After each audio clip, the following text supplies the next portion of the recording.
Welcome everyone to this week's Semlab Research webinar where we have the pleasure of having Oleg Itzhaki, who is an associate professor in the Department of Economics and the Woodrow Wilson School of Princeton University. In 2003, he received a BA from Moscow State University. In 2004, an MA from the New Economics School in Moscow, and in 2009, a PhD in economics from Harvard University. His research interests are in the fields of macroeconomics and international economics. One line of his research focuses on the effects of international trade on labor market outcomes, including unemployment and income inequality. Another line of his research studies the pricing policies of firms in international transactions, in particular focusing on currency choice by importing and exporting firms and its implication for macroeconomic policies. He also studies optimal macroeconomic policies in currency union, and his most recent research, of which we'll get an overview in today's presentation, is centered around optimal development and industrial policies in economies with financial frictions. He was a participant in the Review of Economic Studies tour and is a recipient of the Excellence Award in Global Economic Affairs from the Kiel Institute for the World Economy. His research is supported by grants of the National Science Foundation, and his work has been published in the American Economic Review, Econometrica, Quarterly Journal of Economics, and the Review of Economic Studies. So without further ado, let me welcome Oleg, and thank you very much. Okay, thanks for having me here on the web. The paper I'm going to talk about is a joint work with Ben Moll, and so he's an expert in this area, and I was learning from him mostly. So we want to talk about optimal development policies, and essentially there are two big questions that motivate the work. So one question is purely normative, which is a question about the role of governments in the development of the economies, right? Is there any role for the government to intervene in the product or factor markets in order to somehow improve the development trajectories of the countries? If the answer is yes, can we say something more about the types of taxes or subsidies that the countries might want to use? The positive side of this question is that countries in the data, in fact, do a lot of very activist development policies. And from the point of view of a neoclassical growth model, these policies are usually harmful. So there is nothing that the government can do better beyond just not intervening into the markets from the point of view of development trajectories. But the countries seem to do a lot of it, and some countries seem to do well in the aftermath, and some countries don't do so well. But we'd like to have a framework which would allow us to think about the different policies that countries have adopted and sort of at least discuss the circumstances under which these policies could be justified. And so here on the next slide, we have a table of the types of policies that different countries, and so these are the fast-growing Asian countries. And these are the types of policies that they use for which we could find evidence. And I mean, if you don't have a check mark, it doesn't mean that the country didn't do that policy, but we didn't find an explicit reference for it. So the types of policies here we have are wage suppression. So essentially what the government can do, they can try to intervene in different ways in the labor market, and with the goal to reduce the wages so that the companies, firms can hire labor cheaper, and there is some rationale behind why that could be a good idea. And so, as you can see, most of the countries engage in some type of wage suppression. So South Korea is one of the poster child of the types of policies that we're going to discuss. And so here in the bullet point below, we provide an example of the type of policies that South Korea was involved in. So essentially, they put an upper bound on the growth of nominal wages. So by law, the nominal wages couldn't grow faster than 80% of the sum of inflation and productivity growth. So that the idea is that the nominal wages should be behind inflation plus productivity, so that the real wages inefficiency units go down over time, right? And so this was actively done in the 60s, and in particular, the Prime Minister of Korea declared the year 1965 as the year to work, in the sense that there should be a lot of hours, labor should be cheap, and there should be a lot of hours supplied in the labor market. And 66 was then declared a year of harder work, right? And so this is the spirit that the policies imposed on this country is they sort of encouraged labor supply, and one of the ways of doing it was by actually subsidizing in some ways labor so that firms can hire more workers and have them work more hours, right? And so this is one type of policies. So the other types of policies are subsidized credit either to specific companies or the whole sectors of the economy. Also, subsidized intermediate inputs is another popular policy, and also there is a separate class of policies about supporting the export sector. So these subsidies were conditional on the firm engaging in the export activity. So there are many other policies. So one example of other policies is exchange rate devaluation, and so this has been proposed to a lot of developing countries, that it's a good idea to have a devalued exchange rate. So we're going to be able to talk about these types of policies as well. But the idea here is just to give you a sense that, like for example, Korea has been engaged in all of these types of policies across the board. So they were really doing a lot of stuff, a lot of types of interventions. And if you take a neoclassical benchmark, all of those policies are harmful. Yet Korea managed to grow very fast. It's one of the few countries that transitioned from being a developing country, relatively poor developing country, into a group of OECD developed countries. So that's why we want to have a framework that's different from a neoclassical framework, which says that all these policies are harmful. We want to have a framework that at least says that under some circumstances, some of these policies could be useful. And then we want to have a sense when that would be the case, right? So essentially what we're going to do in this paper, we're going to take the smallest deviation from a Ramsey growth model, so from the neoclassical benchmark. We basically, the deviation from the neoclassical benchmark that we take is we introduce financial frictions on the production side. And this is a very common framework that's used in hundreds and hundreds of development papers, like growth development papers. So the idea is that production is done by heterogeneous entrepreneurs. Entrepreneurs are constrained by their wealth. So they can only, when they want to hire capital, they can do it only in proportion to the wealth that they have. And so if they don't have much wealth, they cannot hire much capital. So as a result, the capital will not be allocated towards its best, most productive uses. There would be misallocation of capital in this economy and result in low TFP, low productivity, low labor productivity. And so if this constraint on how much capital entrepreneurs can hire is relaxed, this economy converges to the standard neoclassical growth model. But without it, we are sort of operating away from this first best environment. And we want to study the Ramsey optimal policies given different sets of policy instruments available to the planner. So we want to characterize what are other optimal interventions that the planner can do and what is the nature of those interventions. So I'm going to do two things. I'm going to start with a one-sector economy where the trade-offs will be particularly clear. So it would be a very transparent environment. And then I'm going to generalize it to a multi-sector economy. And so the way we think about it is that the trade-offs are largely the same in this multi-sector economy as in a one-sector economy. So all the lessons we're going to learn in a one-sector economy are irrelevant. But from the empirical point of view, a lot of the policies have the sectoral component to them. So it's most interesting, and these policies are probably most potent when the planner, the government, can reallocate resources across sectors.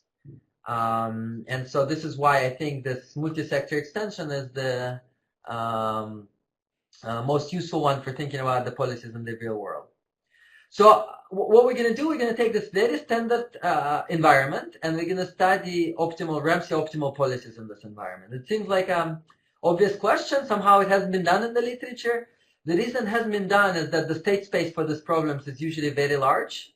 So you can see here the typical state space right here, it's a joint distribution of wealth and productivity in the cross-section of entrepreneurs. And this joint distribution shifts over time. So when you do policies, you're going to affect the dynamics of this joint distribution.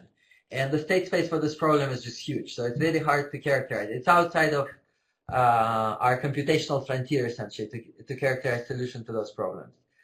So what we're going to do, we're going to write a particularly tractable version of this model where what we think a lot of the qualitative trade-offs stay the same, but obviously for quantitative work, you'd want to relax the strong assumption that we impose. But in terms of gaining intuition for how this thing's going to work, I think this more tractable environment is just right to get the insights into this mechanism.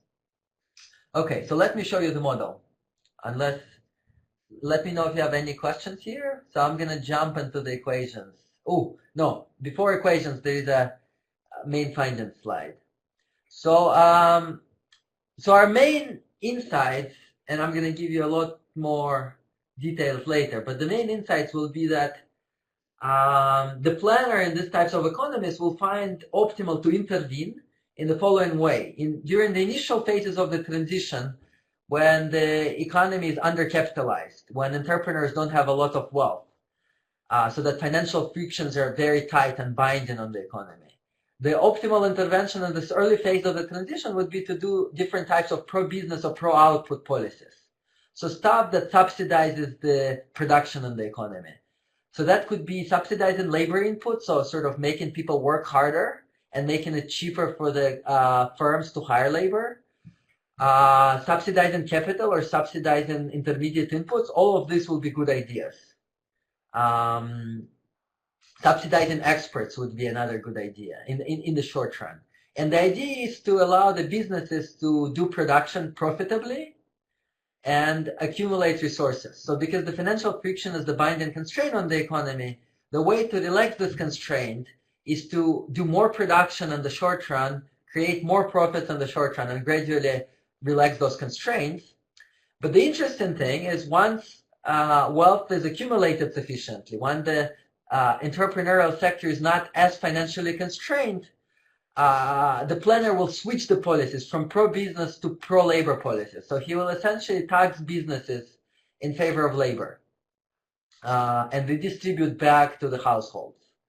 And so this reversal in the policies is this interesting new insight. And I think it sort of tells us why we see such different institutions, in particular labor market institutions, in like, say, Asian developing countries and in developed European countries. So it's not to say that Asia and Europe have different preferences for redistribution or for equity in the labor markets or for allocation of Pareto weight on entrepreneurs versus workers. The point here is that the countries can have exactly the same fundamentals, but they can differ in how far along they are along their transition path. So Asian countries are not developed yet, they are undercapitalized, and it would be a particularly bad idea to impose European-style labor market institutions because that would be harmful for production. It would be harder to accumulate wealth. It would be harder to relax the financial friction, and so that would be overall bad even for the workers who are favored by the labor market institutions. So in Asia, the planner would like to actually have pro-business type of labor market policies, right? The ones that shift bargaining power in the labor market towards the firms. They would look very pro-capitalist policies, but in fact, in the long run, that planner might well converge to the same very much pro-labor policies that we observe in Europe.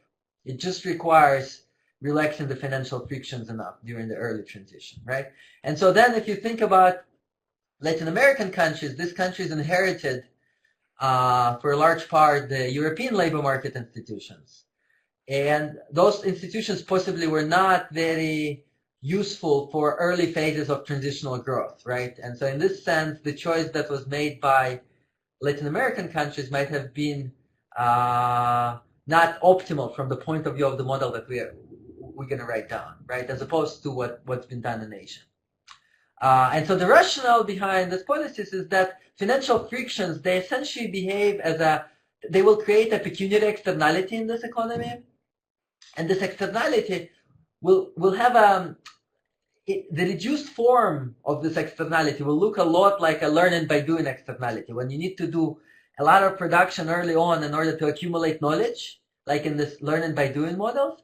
But actually, it will have nothing to do with learning by doing. There will be no technological spillovers. This will purely operate through misallocation of resources and future misallocation of resources. So doing more production today, increasing profits in the economy today, will contribute to less misallocation in the future. And this is the pecuniary externality that the private markets do not internalize. And this needs to be done by the planner. So I have two questions here. Let me see.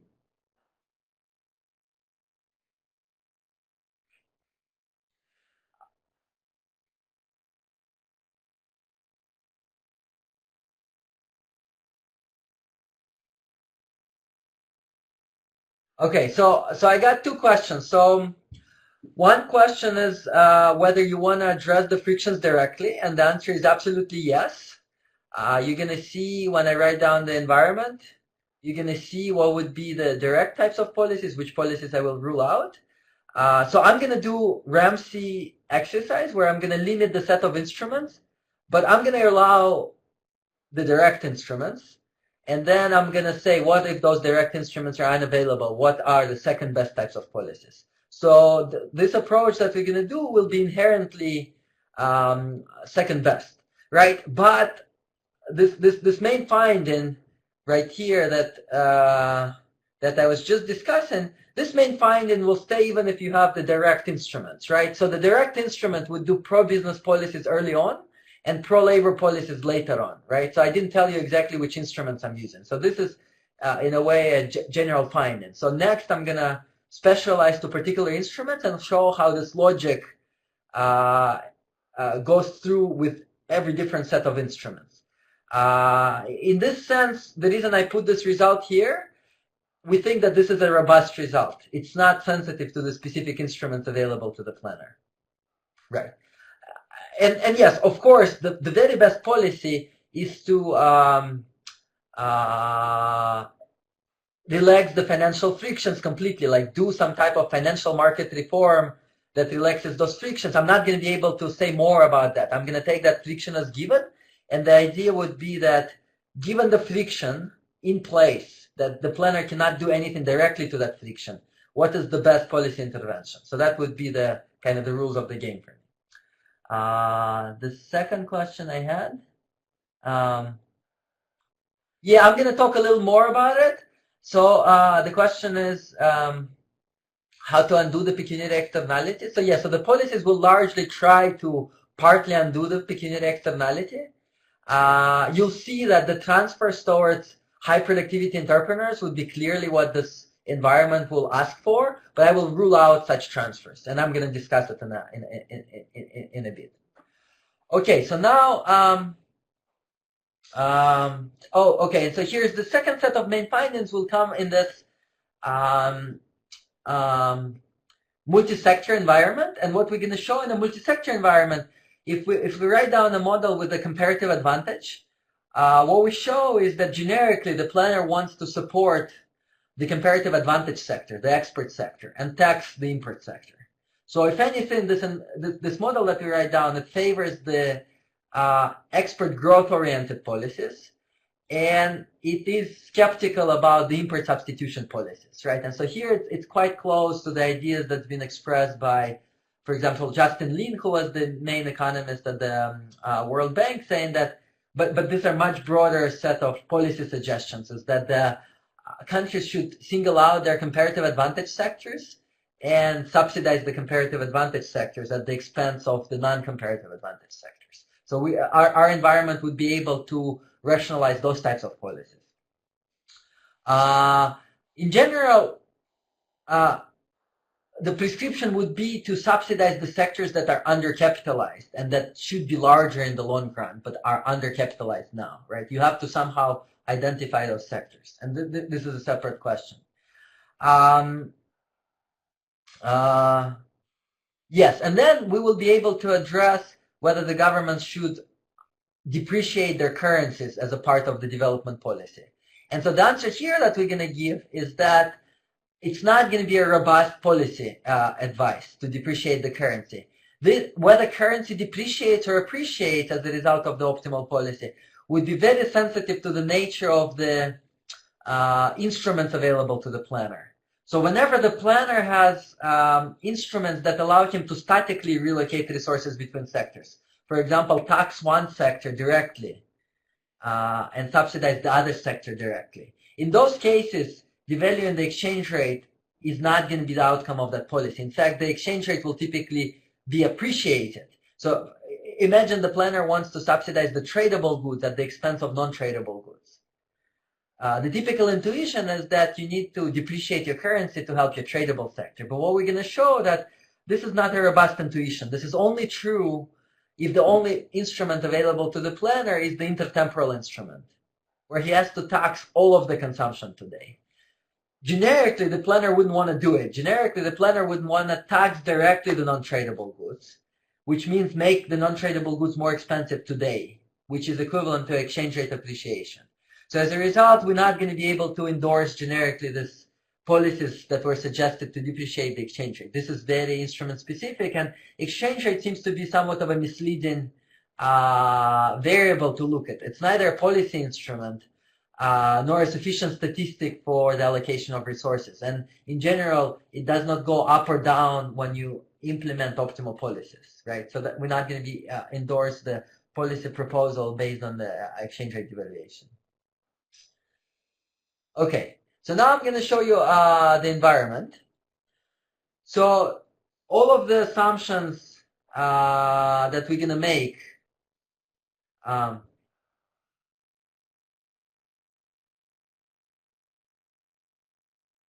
yeah, so I'm going to, it's true. So a lot of the policy implications I'm going to have coming out of this model, they will rely on a lot of the assumptions, right? And so I will want to talk about implementation later. So when, like, we know what is the policy if it could be implemented, but how exactly do you go about implementing that policy? So I'm going to talk about it later. But yes, it will, like, you would need to have something in order to be able to implement these policies. And it's quite possible that you'd say in the end, even though we know you want to subsidize the comparative advantage sector, it's very hard to identify what is the comparative advantage sector in practice, and maybe it's better not to do anything. That's a possible argument to make. Okay, so on this slide 6, I list all of the assumptions that we make. So first assumption is we're gonna assume that the economy is populated by two types of agents. There are workers and there are entrepreneurs. And these are separate type of agents. And so workers are this very simple type of agents. They're representative households with initial wealth B. They maximize their intertemporal utility. They choose consumption and labor and savings. And essentially they're subject to the simple budget constraint. They face no risk, right? They consume, they accumulate assets B. They earn labor income, W times L. They take wages as given, and they earn return on their assets, R times B, right?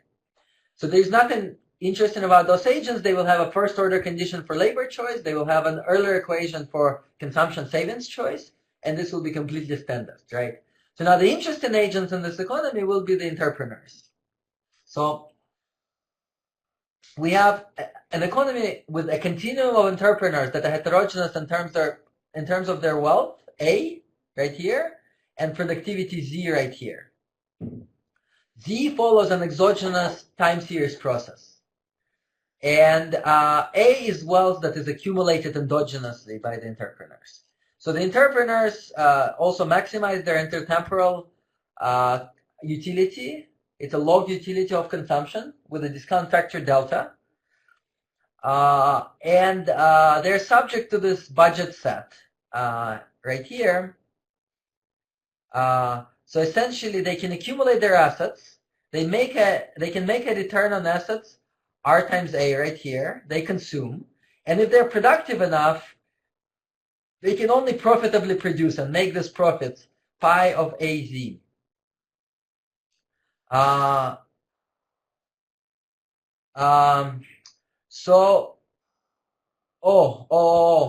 Alberto asked me, it's a typo actually, sorry. No, it's not a typo. So N will be individual labor demand of an individual entrepreneur, while L will be aggregate labor supply in the economy. So in an equilibrium condition will be that L is equal to the integral of N, and N is individual. It's just the notation that we chose to use. You'll see on the next slide why. Okay, so now what are the profits that the entrepreneurs can make? So these are very, very neoclassical profits. So you see here, you have this Cobb-Douglas production function, where A is common productivity of the economy at time t, and then Z is the idiosyncratic productivity of the entrepreneur, and the entrepreneur can hire N units of labor and K units of capital. And the price of labor is W, he takes it as given, and the price of capital is R, he takes it as given. We assume there is no frictions of hiring capital, in the sense that there is just this rental rate R and you can move capital freely between units, but there is a collateral constraint right here. So this collateral constraint says that you cannot hire more than a multiple of your wealth, right? And I reproduce it here, where lambda is this important parameter for us.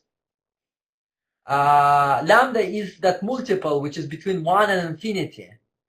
So if the entrepreneur has wealth A, he can get lambda A times unit of capital, right? And no more than that, even if he's very productive. And so if lambda is equal to 1, it means that it's perfect self-financing.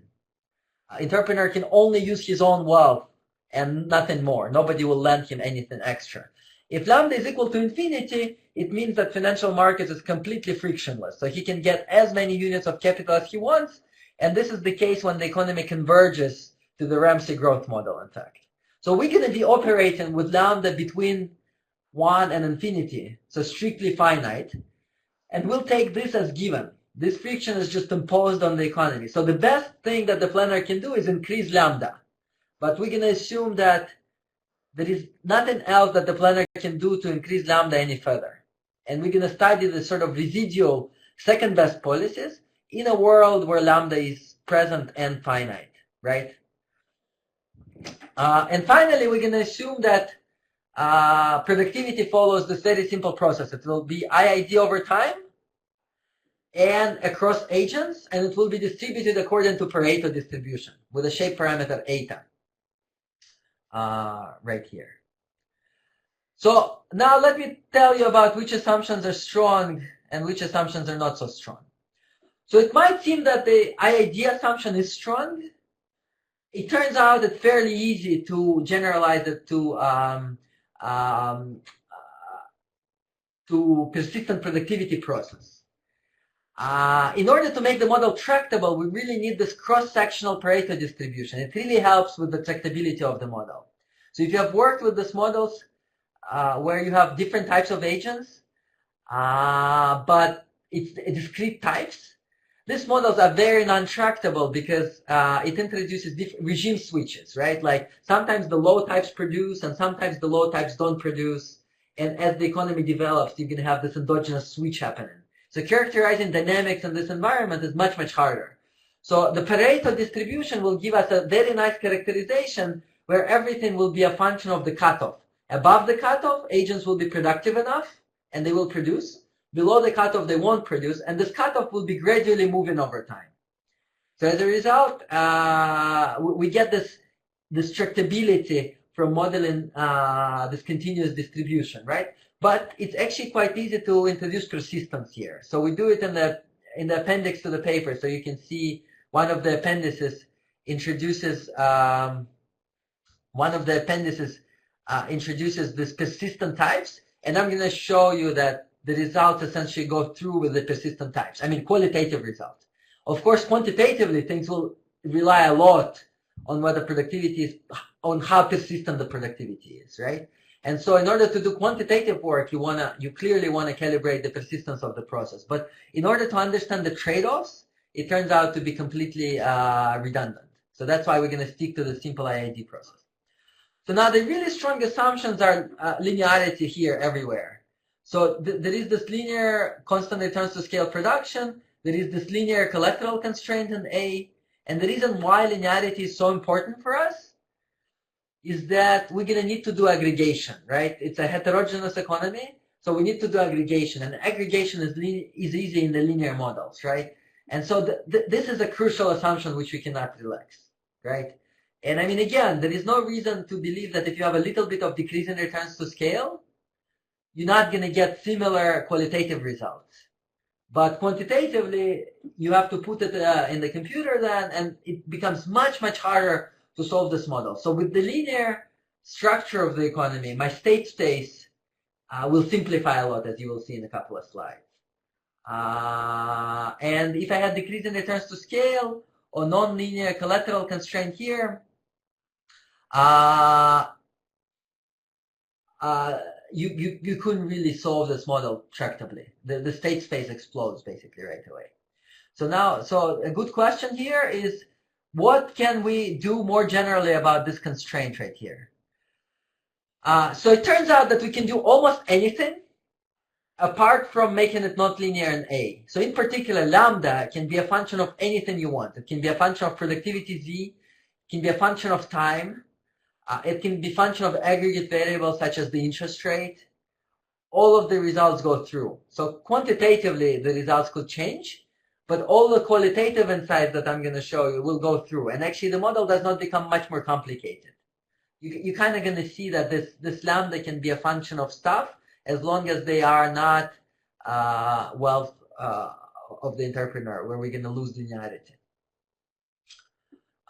Okay, so if you don't have more questions for the assumptions here, I mean, these are all the assumptions that I've made. So from now on, I'm just going to be solving this model, right? And actually, it seems like a fairly rich environment with heterogeneity, but what I'm going to show you after a couple of slides, the reduced form of the constraints that the planner faces in this model will be very, very simple, right? So I'm going to go now in 3 steps.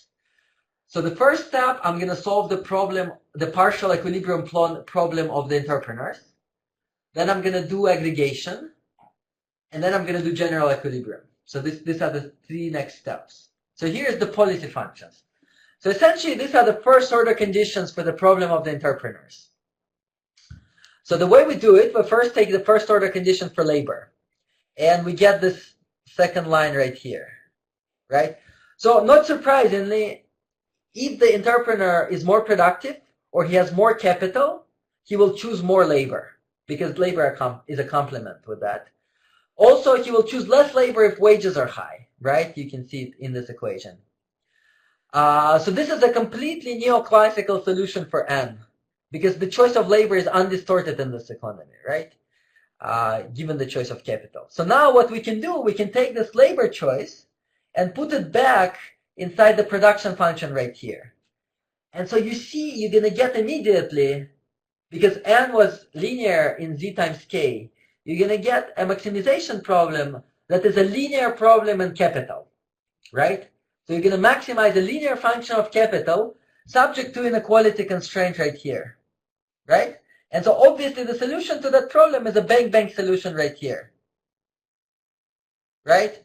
So you either choose the maximum amount of capital that you can, which is lambda times A, you are at your collateral constraint, or you choose not to produce, and then you choose 0 capital. And the condition for whether you do one or the other is whether you're productive enough, right? If you're productive enough, you'll be able to generate a high enough return on capital, which makes production worthwhile. And so this cutoff productivity level will be Z lower bar, right? And here's the condition for the choice of the Z lower bar right here, right? So essentially what we have here on the left-hand side, we have the returns to capital that the entrepreneur with productivity Z lower bar can generate. If his productivity was higher, he could generate a higher return, right? And the right-hand side of this equation is the cost of getting a unit of capital, which is the interest rate. So the guy with productivity Z lower bar will exactly break even. And everybody with a higher productivity will generate positive profits. So as a result, here is the expression for profits that we can write down in this economy, right? And so the idea is the following. There are two reasons why profits can be high. Either your productivity is higher than the productivity of the cutoff guy, so then the square bracket will be positive. So these are the rents. These are the Ricardian rents that you generate, because the guy at the margin breaks even, so anybody who is better than him will make positive profits. And then this is scaled up by the size of the production. And the size of the production is K, right? So essentially, if K is large, you're making a lot of profits if you're productive. If K is small, you cannot make much profits, right? And K does not depend on your productivity, conditional that you're productive enough. It only depends on your wealth, right? You can see it from this expression. So this is the source of misallocation in this model. So ideally, you'd like to allocate more capital to the high Z guys, but capital here is restricted by wealth in this economy. And this is the source of inefficiency, right? So finally, the last policy function is the savings choice of the entrepreneurs, and here the log utility really helps us, right here.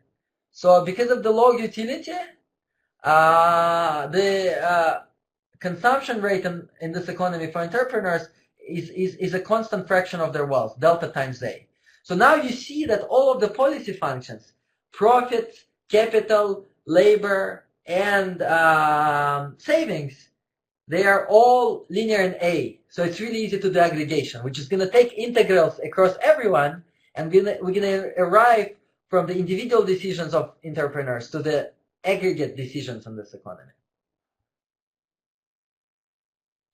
No. So in this, the question was whether the cutoff productivity is a function of individual assets. As you can see from this equation, the answer is no.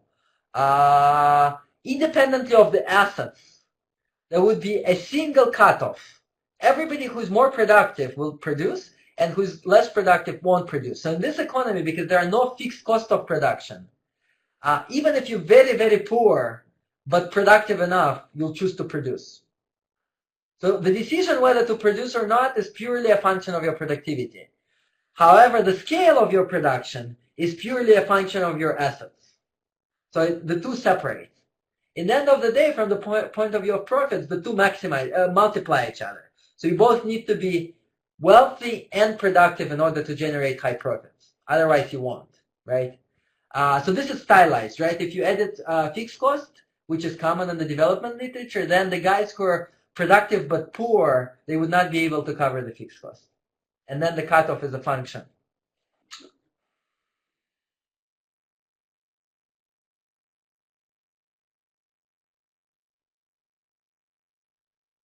This is so what now Alberto is asking is whether like there are these rich guys and they crowd out the productive poor guys. Yes, that could well, no, they could not crowd out them completely, but there would be general equilibrium. All these effects will be through general equilibrium. They would be operating through the wage rate and the interest rate. There is no direct effect of crowding out. So basically, if there are a lot of rich guys who are mediocre in terms of their productivity, they will hire a lot of labor and they will push up the wages. And through wages, they might crowd out some of the other guys, right? But this would be only the indirect effect through wages. So the pecuniary externality will be operated through wages, and you'll see in a second. And highly productive entrepreneurs will never be crowded out. But if wages are high, everybody will be producing on the lower scale, even the highly productive guys, right? Okay, cool. So now we're going to use these policy functions and we're going to do the aggregation. So, I mean, this is a bit technical, but it's very standard in these models. So we need to calculate a couple of integrals. So in particular, this is one of the integrals right here. So let me explain how this one works, and the other ones will become clear. So this is the total demand for capital in this economy. And the total demand for capital is just the integral of individual capital demands of individual entrepreneurs. So I'm taking the integral of this condition right here, of of this capital choice right here, of this guy. And so essentially what you see happens here is that it has two terms. It has the capital demand of the guys who produce times the fraction of the guys who produces. So with the Pareto distribution, the fraction of the guys who produce is z lower bar to power minus eta, is this last term. And what the guys who produce get is lambda times a, and I need to take the integral of this a's, and I'm going to denote with x the integrals of my a's, right? So the result, lambda x, is what the active guys get in terms of capital, times the fraction of the active guys. And this is when you take this integral, this is what you get, right? And what I used here was that productivity was independent from wealth, because productivity was IID. It's particularly easy to calculate this. It turns out that if you make productivity persistent, you can see our appendix. It's not much harder, but there is some extra work that you need to do. But with the IID, it's particularly simple. So this X will be the average or aggregate amount of wealth in the hands of entrepreneurs, because I have a unit continuum of them. The average and aggregate is the same. So as a result, this X will be my crucial state variable. Instead of the whole joint distribution, it turns out that in this linear economy, the only one that's relevant is the average wealth of the entrepreneurs, or rather aggregate wealth of the entrepreneurs. So now the next thing that I can do, I can write down the output in this economy. And it turns out that output in this economy can be written in a simple way. So like I take this economy with heterogeneous production units, and I aggregate production across all of them. And it turns out that aggregate output can be written as a function of demand for capital and demand for labor in this economy. So you see now the L letter is back. Instead of N, I have L, and L is the integral of little n's across all of the entrepreneurs, right? So it turns out that at the aggregate level, we still have a Cobb-Douglas production, right? It inherits the micro-level properties. The only difference is that TFP is endogenous, right? And TFP depends on the Z lower bound. So the cutoff for entrepreneurs. The more productive is the cutoff guy, the higher will be the TFP in this economy. Right? And so what you see in this brackets in this equation, it's actually the average productivity of an active entrepreneur. With the Pareto distribution, average productivity is a simple multiple of the cutoff productivity. Right? So this is what happens in this economy.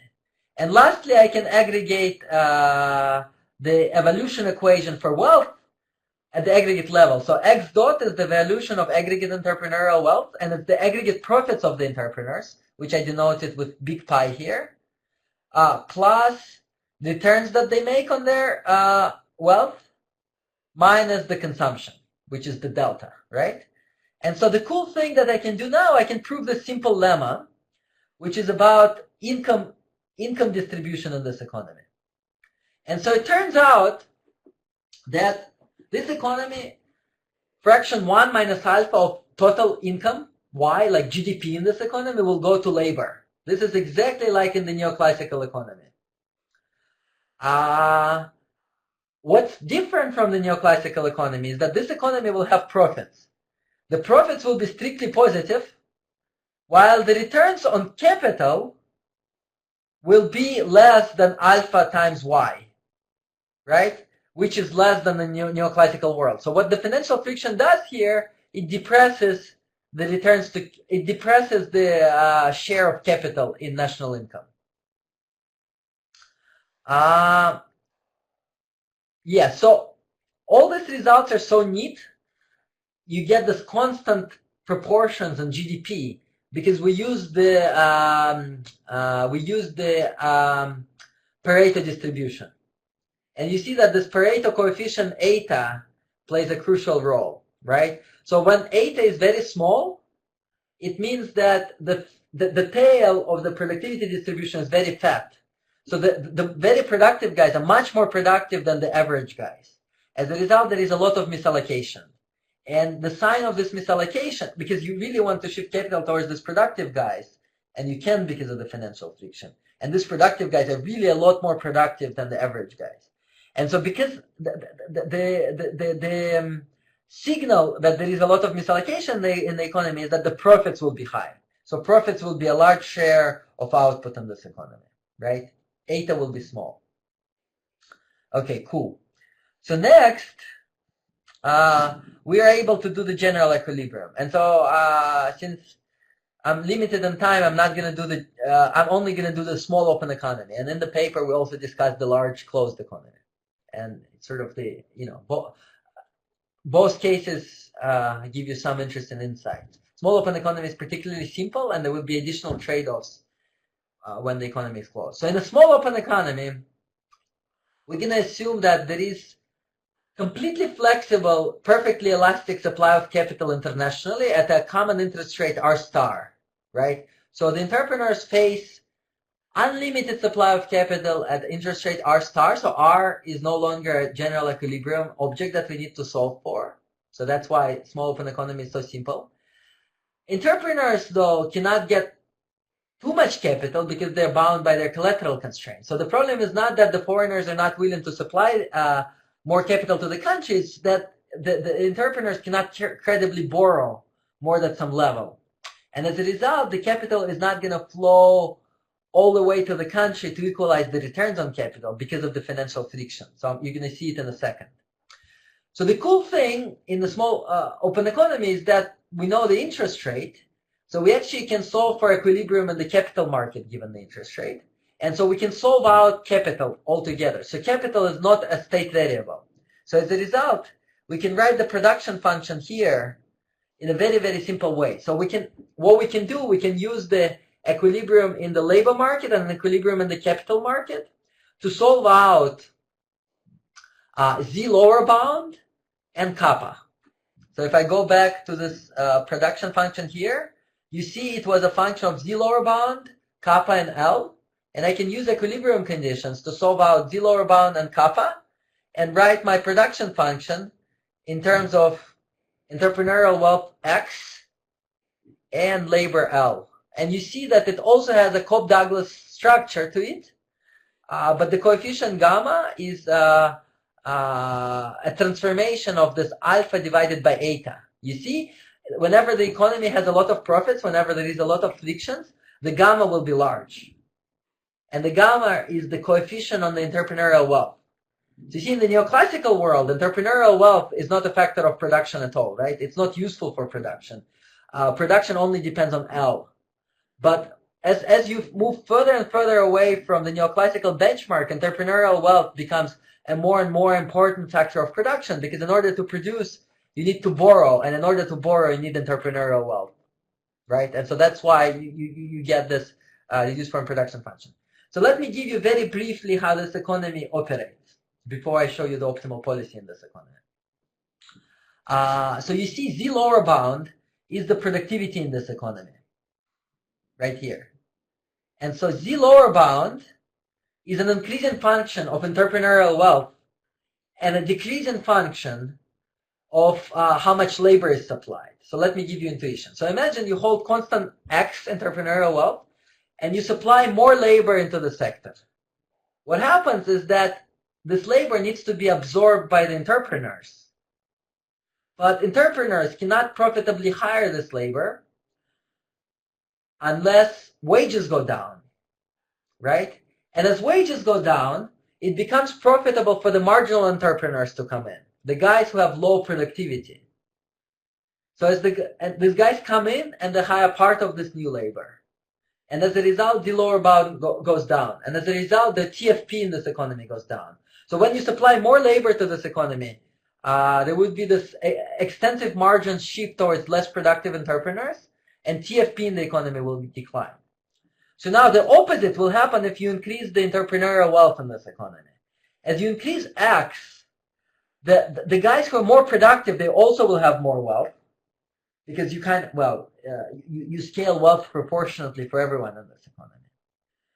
And the guys with more entrepreneurial wealth, when the productive guys have more entrepreneurial wealth, they can hire more capital because they're not as financially constrained. And as they hire more capital, it becomes profitable for them to hire more labor. So they can absorb more and more labor. Wages go up as a result.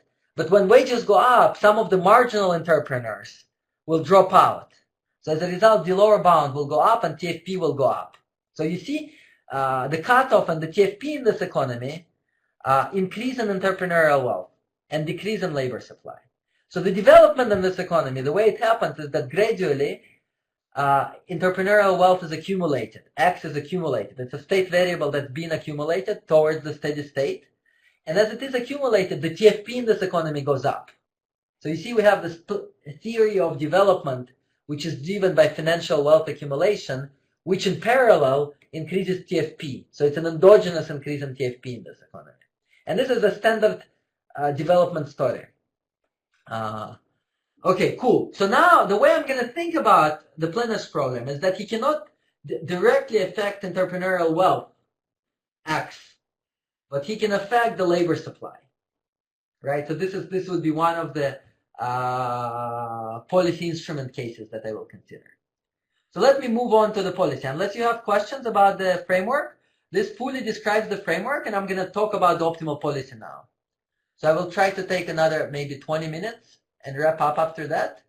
I'm going to briefly tell you about different policy results that we have. So the first result is to show that equilibrium is generically inefficient in this economy. I mean, it's not surprising, right? We have financial friction, which results capital being misallocated. So clearly you can do better in the first best by shifting capital from unproductive guys to productive guys. But there is a deeper type of inefficiency in this economy. So the deeper type of inefficiency here, which is a result of the financial friction as well, is that different agents in this economy have different rates of return on wealth. In particular, the households, for them, the return on wealth is simply R, this little r right here. The same return on wealth is for unproductive entrepreneurs who don't produce. At the same time, for the productive entrepreneurs who produce, the return on wealth is a function of their productivity Z. It's an increasing function, and it's always higher than the rate that the households can generate. So as a result, this economy in equilibrium has returns on wealth not equalized across agents. This is the source of pecuniary externality, right? The problem is that the planner would like to do something to shift resources from the low return guys to the high return guys. And in particular, it would be a bad idea to have other marginal products equalized. This is the story behind pecuniary externality. So let me give you an example which I think is pretty, well, no, I'm going to give you that example later. But this is sort of the idea, right?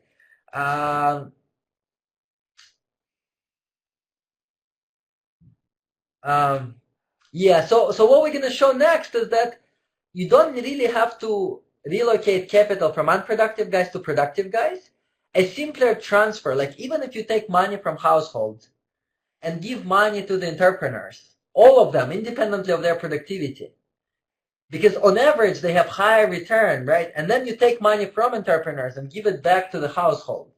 That will generate a Pareto improvement in this economy, right? This requires the ability to have transfers. It's not clear that the transfers are available. So next, what I will want to do is characterize policies in cases when transfers are also unavailable. And so this is going to be this next part of my talk. But I hope it's clear why there is a pecuniary externality in this model, right? The nature of this economy is that marginal products of capital are not equalized. So if you can do something, if you can distort something somewhere else and bring the marginal products of capital closer together, that would be a first-order improvement and only a second-order cost to the economy. So this is the standard logic of pecuniary externality. So you're going to see it much more clearly in the next couple of slides. So let me jump directly to the policy problem of the planner. So for the beginning, I'm gonna assume that the planner puts zero weight on entrepreneurs. He only cares about the households, right? So this is this extreme socialistic planner, right? You're gonna see that this will give me conservative benchmark. So my results only gonna get reinforced if I'm considering the case of a planner who puts some weight on entrepreneurs as well. So this environment is somewhat familiar to like the Kenneth Judd's economy with taxation, but with an additional financial frictions to it. So we're going to have this same distributional conflict between workers and entrepreneurs, and the planner wants to resolve it in favor of the workers. But in addition, we're going to have the financial frictions, right? So now here's the problem of the planner. So remember I had this rich economy with heterogeneity and individual production. It turns out that I can collapse this economy to the two constraints on the planner. And you see these two constraints have the flavor of budget sets, right? So one is the budget set for the households. The other one is the budget sets for entrepreneurs, all together. In fact, the first one is not the budget set for households. It's a consolidated budget set for the household and the government. Because in this economy, the Ricardian equivalence between the household and the government works. As a result, I can combine their budget sets, right? So essentially, the planner, instead of maximizing with respect to policy instruments, I will be maximizing with respect to allocations, because I can use a primal approach type of logic here, that as long as the allocation satisfies these two dynamic constraints, it can be decentralized using policy instruments. And here's the lemma that states it. So it states that as long as the allocations satisfy these two dynamic constraints, I can decentralize them using simple taxes. And the types of taxes I have in mind are the one that operates over households. I only need to tax or subsidize their consumption and tax or subsidize their labor. These are the two taxes that I will allow, right? One is the static labor subsidy, and the other one is the dynamic subsidy of consumption today versus consumption tomorrow, right? And so what I'm going to characterize is what are these optimal distortions on the household, right?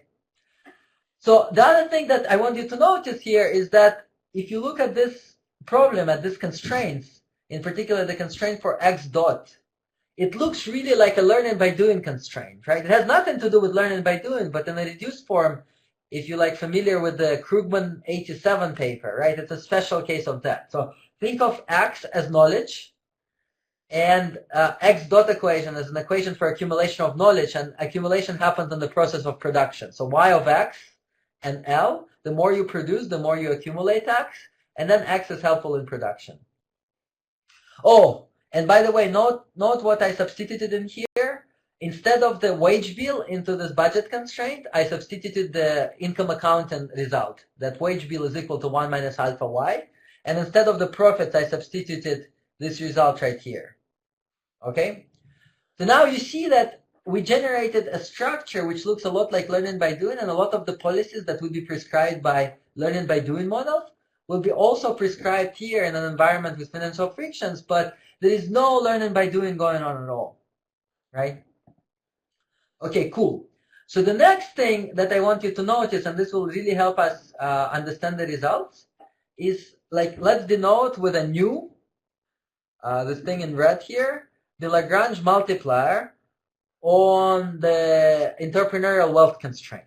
Essentially, that Lagrange multiplier tells how binding is the entrepreneurial wealth in this economy from the point of view of welfare, right? And so when entrepreneurial wealth is scarce, we're going to show later that this constraint is very binding and the Lagrange multiplier is high.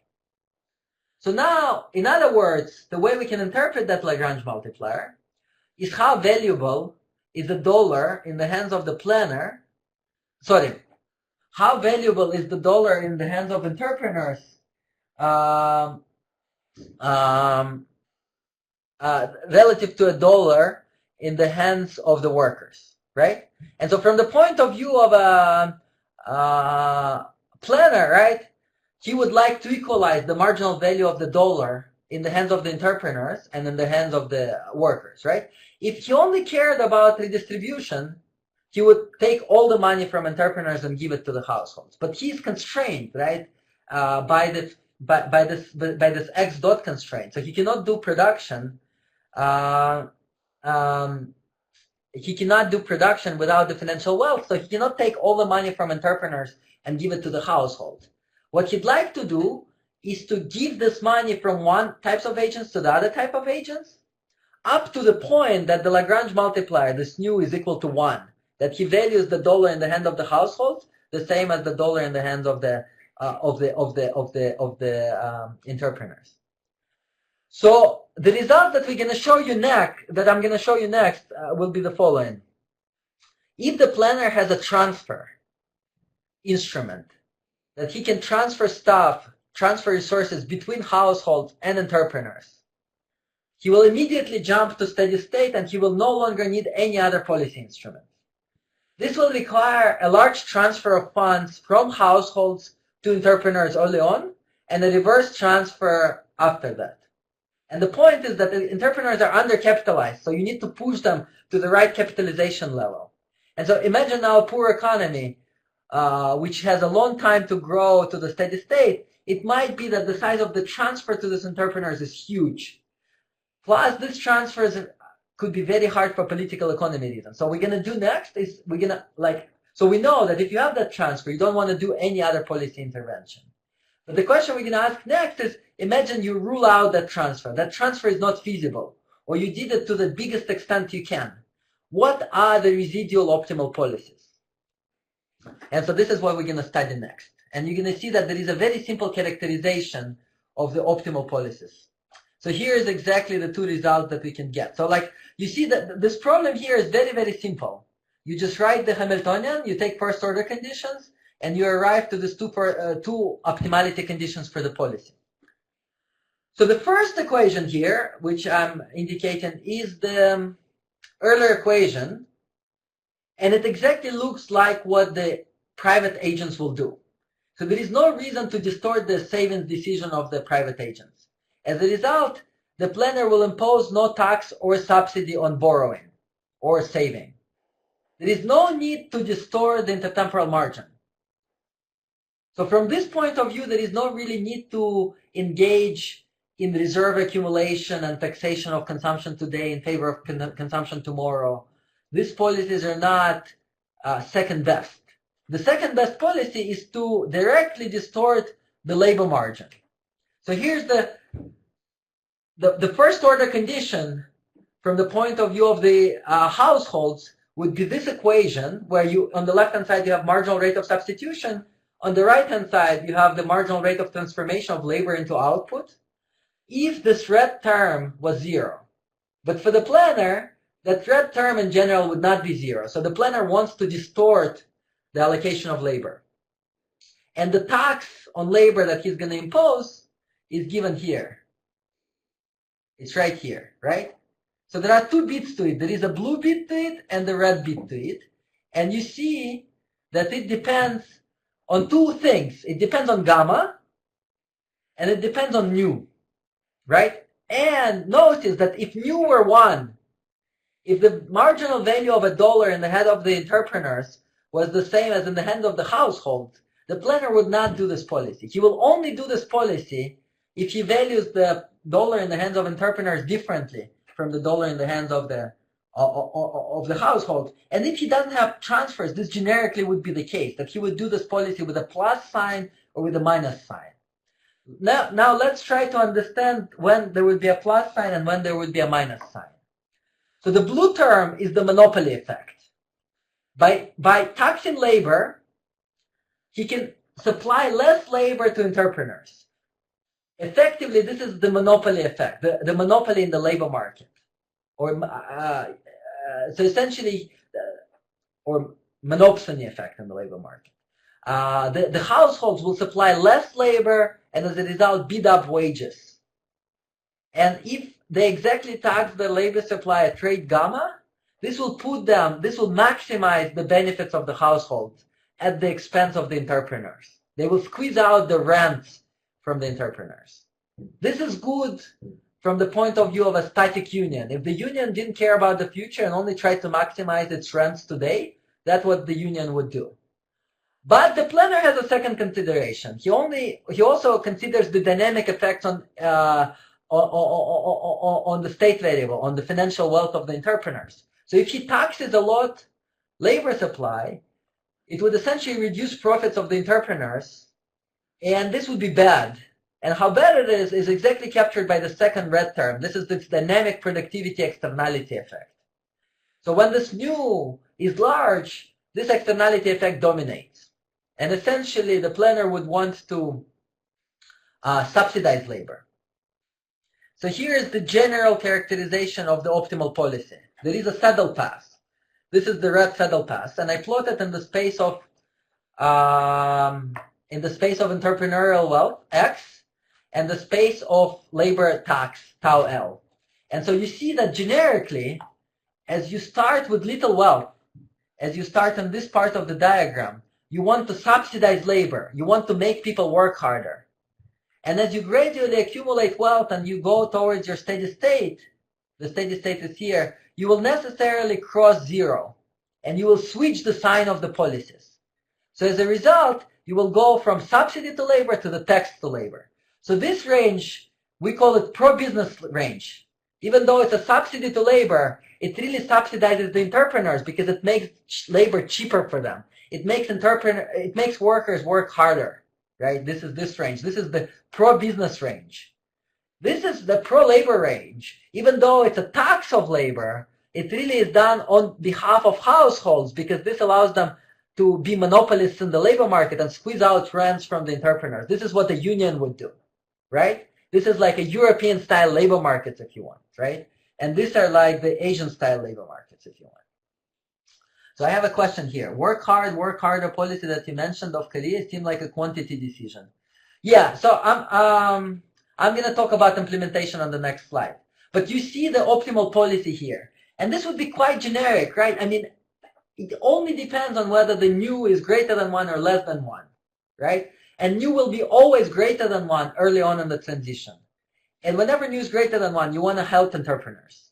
If you have the labor instrument, you're going to do it with a labor instrument. If you have another instrument, I'm going to show you next, the capital subsidy. You're going to do it with a capital subsidy. So it will always be pro-business. If you have a transfer, you will transfer it towards the entrepreneur. So it's always the pro-business range of policies here and pro-labor range of policies here. So let's talk briefly about the implementation.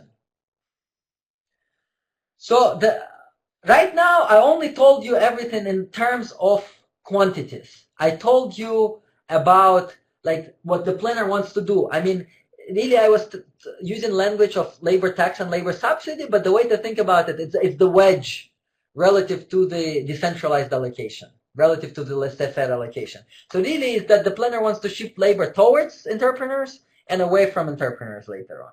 So the question is, how do you implement it? Well, the simplest implementation is with a labor tax or subsidy. But then you have a lot of non-market type of implementation. So for example, if you think of the Soviet Union in the late 20s and early 30s, the collectivization and the industrialization policies, this was essentially forced labor policies. So if you can force people directly to work harder, then this would do the trick as well. Obviously, in the second half of the 20th century, things were less extreme. And typically what countries did was not the direct subsidies or taxes, but they were non-tax market regulations. In particular, imagine various market regulations that reduce the bargaining power of labor in the labor markets, right? So for example, you reduce unemployment benefits, you don't provide social insurance networks, you basically do not regulate the workday, the workspace environment. All this shifts bargaining power away from households, away from workers, towards the firms, right? And this is what the developing Asian countries are heavily engaged in. They're being pro-business, not just because they give business subsidies, but because they create labor market institutions that favor bargaining power of firms relative to workers, right? And this is this most typical type of implementation, which actually does not require the tax system at all, right? And I think if you look at the history of Europe, it also started with very little regulation that helped labor, and that regulation was gradually built over time in the 20th century, right? Okay, so now a brief thing about a pecuniary externality. Where was the pecuniary externality here? Well, pecuniary externality was when the labor decision was made by the households. They did not internalize that by supplying more labor today, getting lower wage today, they will help entrepreneurs accumulate wealth, and the TFP and labor productivity tomorrow will be higher. So when they made their static decision, they did not internalize this dynamic externality. And the reason why externality is there is because marginal products of capital for firms are higher than for labor, and over time they can come down. And so workers take wages as given, so they don't internalize this effect, right? And I mean, this sounds a little crazy when we talk about wages, although this is, quite possibly true. I think this becomes much more natural when you think about two sectors of the economy and about shifting labor between one sector and the other sector, right? And in order to have one sector, you can reduce wages for that sector by supplying more labor there and taxing the other sector. And those policies are much, much more meaningful in a multi-sector context. So let me see. I'm going to show you a few more results that we can derive here. So one of the results right here is when, imagine you have both the capital subsidy and the labor subsidy. And the interesting result here is that they're complements. They're not substitutes in this economy. You want to use, it's a standard second best result. You want to use all of the policy instruments that are available to you. And the interesting thing is that you're going to use them in a very general way. You're going to have this equation, gamma times nu minus 1. Gamma, remember what gamma was. Gamma was a measure of how far the economy was from the neoclassical limit. When gamma is equal to 0, we are in the neoclassical limit, so you don't need any policies, right? And this is a constant, the gamma, how far the structure of the economy is from the neoclassical economy. So now nu minus 1 is how far the economy is from steady state, how misallocated is the economy, how tight is the financial friction. And so you see, whenever you have nu greater than 1, you're going to use both the labor subsidy and the capital subsidy in the economy. The reason why capital subsidy is not dominating the labor subsidy here is that both of these instruments introduce their own distortions. The distortion from the labor instrument is that you make people work harder than they ideally would like to. And that's a distortion. That creates a deadweight loss. The distortion from capital subsidy is that you will encourage some of the firms that are unproductive to enter. And there would be a distortion on the extensive margin. So as a result, the production won't be done perfectly efficiently. And you are introducing another deadweight loss. So the standard second best logic is that you're trying to use all possible instruments together to minimize the deadweight loss to achieve the common goal. And the common goal here is to transfer resources towards the entrepreneurs. You don't have the direct transfer instrument, so you use all other instruments that are available to you.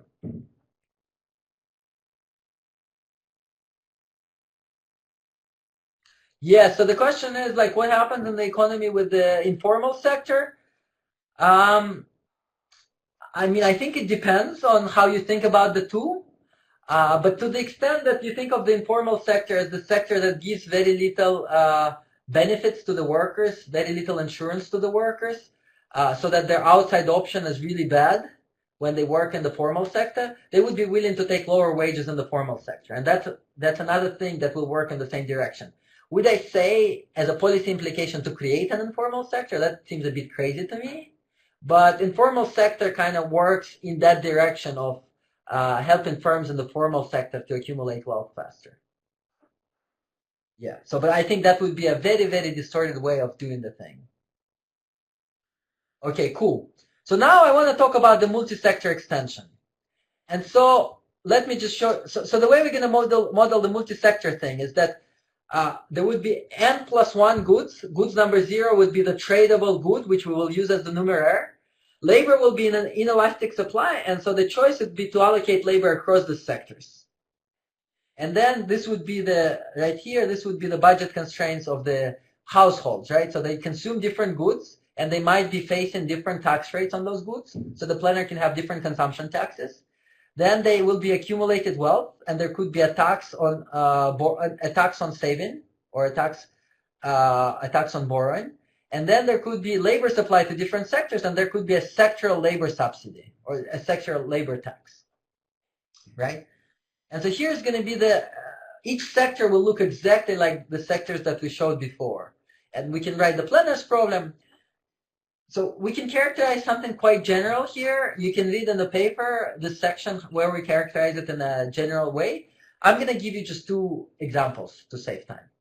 So the first example is what happens when you have 2 tradable sectors. And imagine sector 0 is a competitive advantage sector, and sector 1 is a competitive disadvantage sector. in the standard Ricardian sense of competitive advantage. So what we show is that the planner wants to speed up the transition, right? So the economy will gradually go towards the competitive advantage sector anyways. So the laissez-faire dynamics is the dashed lines in this figure, in the second figure.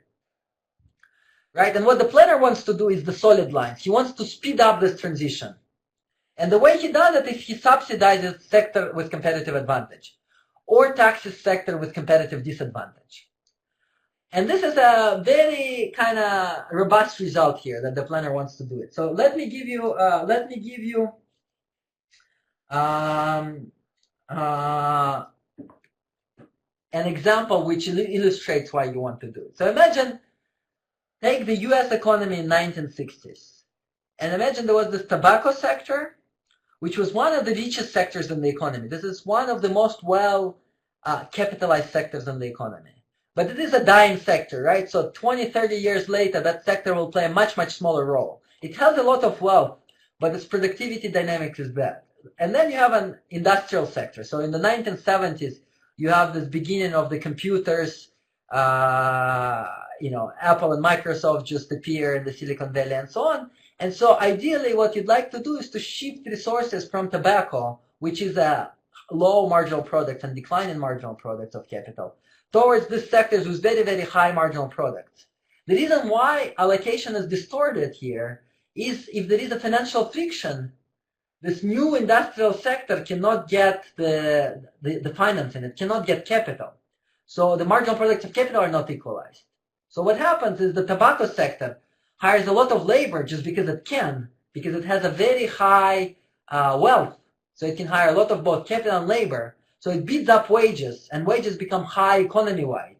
And these high wages directly hurt this other industrial sector. So it's a pecuniary externality.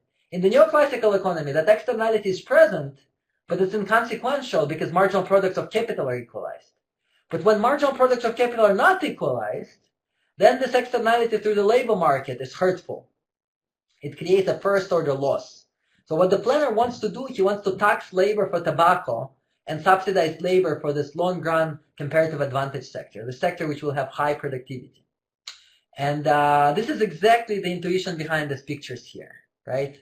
So I hope this makes sense. So the policy prescription here is that to the extent you can identify what is the competitive, like the latent comparative advantage sector, not the sector where you export now necessarily, but the sector where you are likely to have a competitive advantage in the near future, you have to subsidize that sector. So this is the prescription here.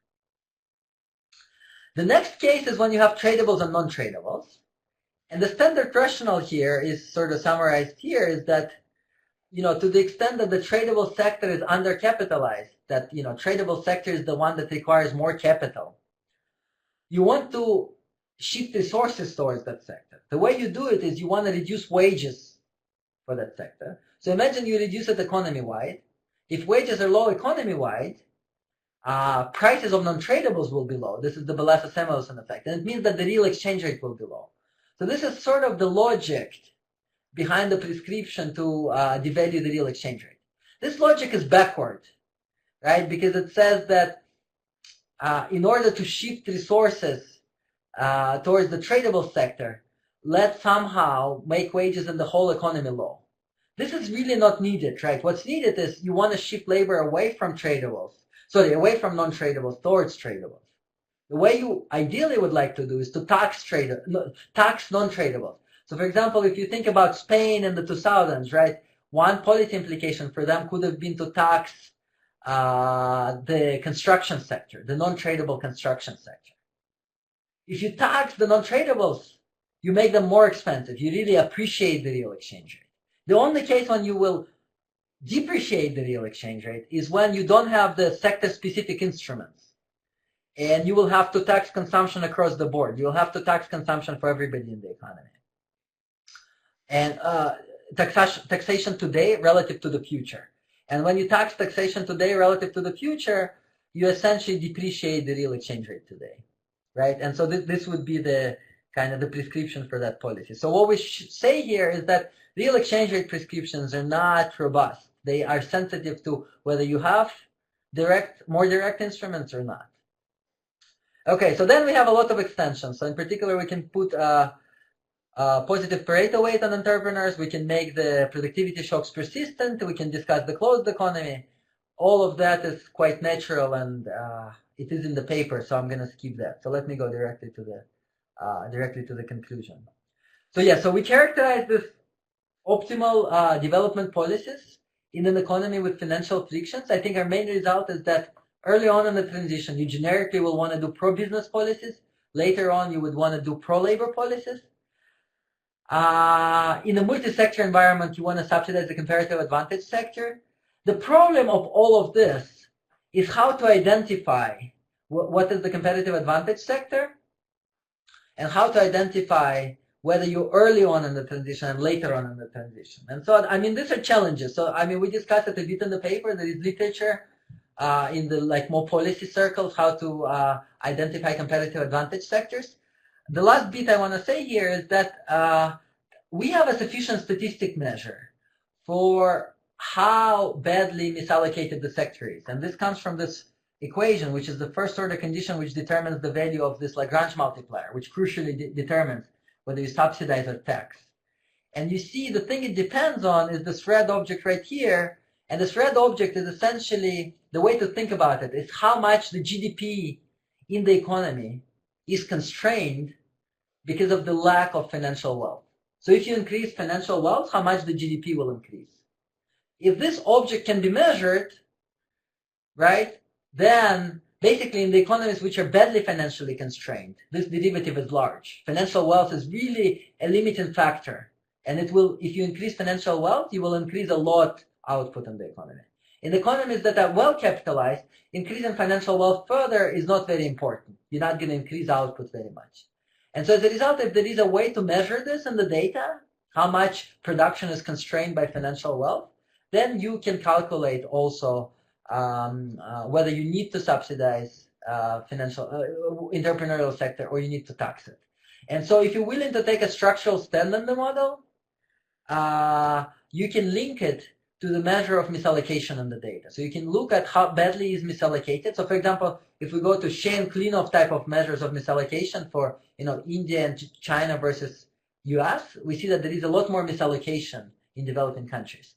And this measure of misallocation can be, if we take a stand that they're caused by the financial frictions, then we can go from the amount of misallocation towards how badly financial frictions bind, towards how badly you need to subsidize the economy. So let me stop here and see if you have any questions, guys. Let me open the microphones of everyone. If everyone would like to make a direct questions, or you can also write it down in the chat window.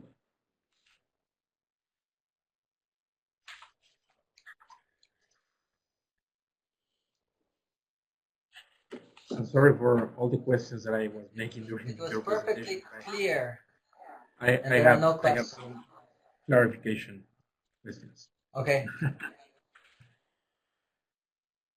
So,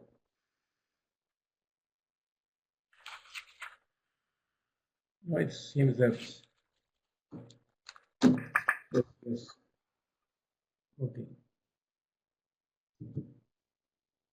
okay.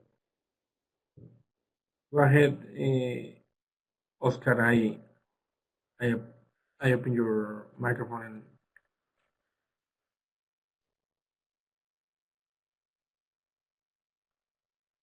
so just enable it on the top bar.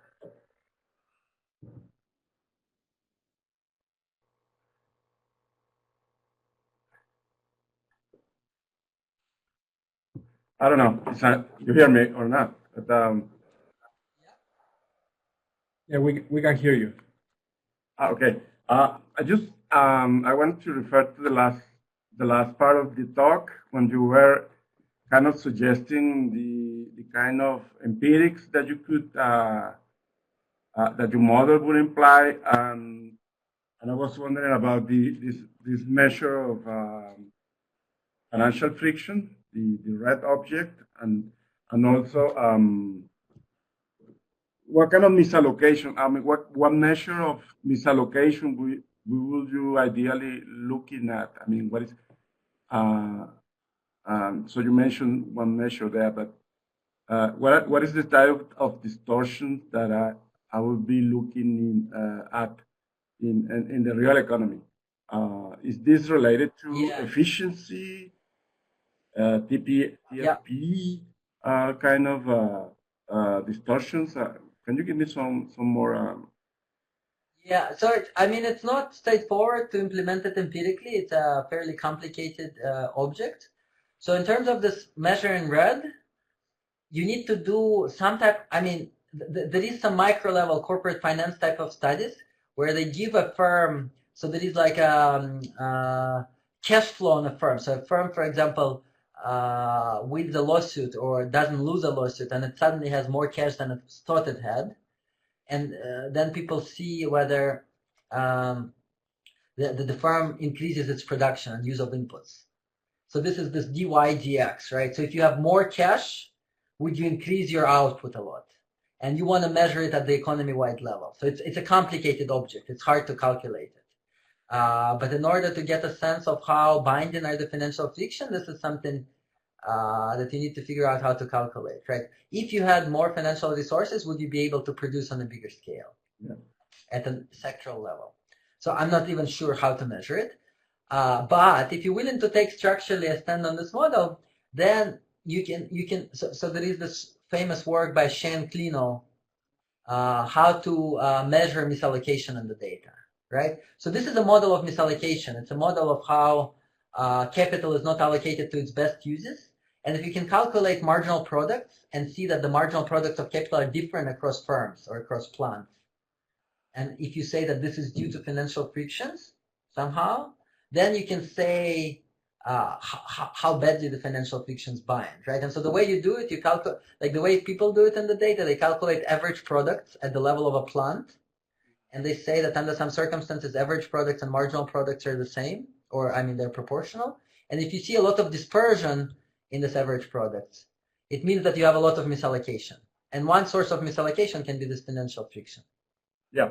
So as a result, if you can measure this dispersion of this average products, and you can say that this chunk of this dispersion is due to financial frictions, you can discipline quantitatively the financial friction. Right. And you have to do it using the model. Yeah. Thank you. Oleg, there is an intertemporal trade-off, no, in the sense that workers might accept lower wages in the present in terms of higher wages in the future.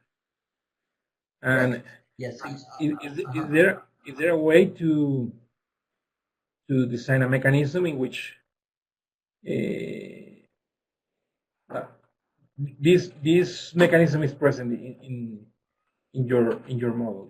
Is that right? And then could there be contracts to be signed where workers are guaranteed that they will receive the transfer or the higher benefits in the future in order to be willing to forego foreign income?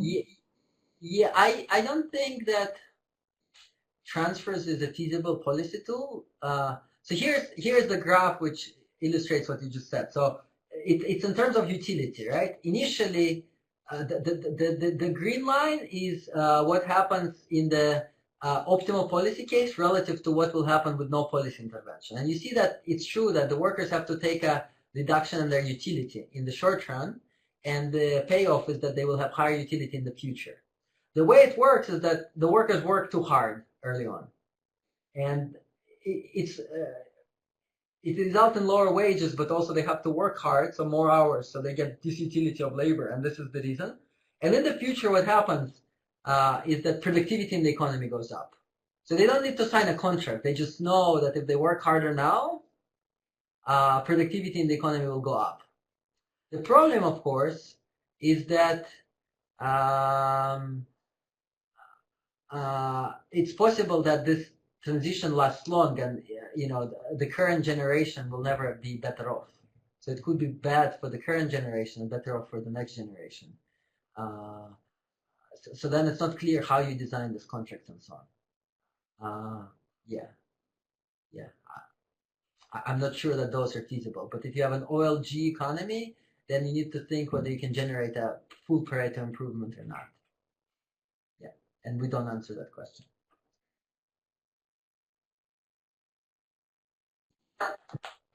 Thank you. Any other question?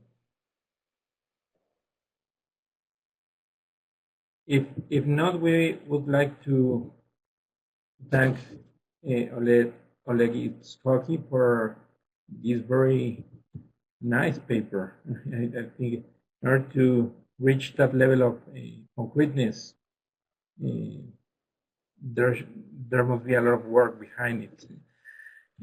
So thank you very much, Oleg. And now we're going to space a little bit more the presentations, and we'll return on September 8th, where we'll have Jaroslav Rosiska from New York University that will be presenting his paper on examining macroeconomic models through the lens of ask pricing, that is joint work with Lars Peter Hansen. So thank you very much to everyone who joined us, and thank you very much to the speaker today. Thank you, Oleg.